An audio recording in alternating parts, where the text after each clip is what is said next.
How can you argue that racism is not a driving factor in income inequality? Because it has nothing to do with race and everything to do with culture. And when you have a culture that doesn't, you know what? Explain to me. You explain to me why black kids aren't graduating high school. Explain that one to me.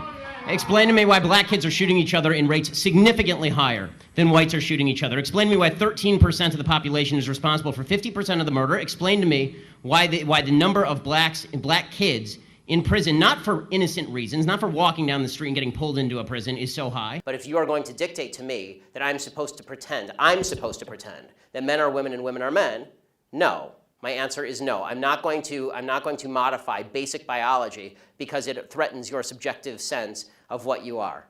Is you tend to demonize people who differ from you politically by standing on the graves of the children of Sandy Hook, saying they don't seem to care enough about the dead kids. If they cared more about the dead kids, they would agree with you on policy.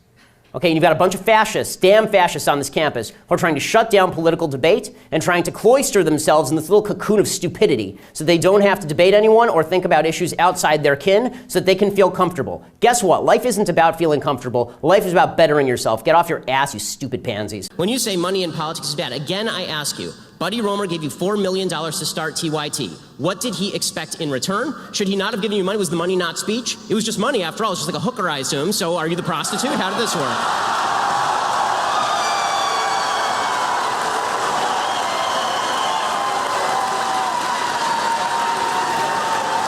When you take money from Al Jazeera, does that make you a hooker for the Qataris? How does that work? That was an awesome conflation.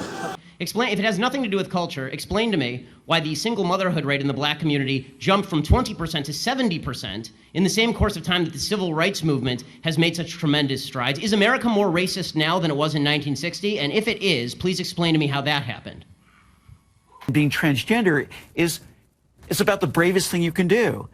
Did she deserve the award? 65? Yes. Why are we mainstreaming delusion? It's not delusion. Why would you call it delusion? Because Caitlyn Jenner, I'll call him Caitlyn Jenner. No, because it's that's her. You're not being polite to the pronouns. Because disrespectful. Okay, forget about the disrespect. Facts don't care about your feelings. It turns out that every chromosome, every cell in Caitlyn Jenner's body is male with the exception of some of his sperm cells. I'm saying that the Boy Scouts have a standard. You must be a biological boy to be a Boy Scout. You have to be a boy to be a Boy Scout. Where's that written, though?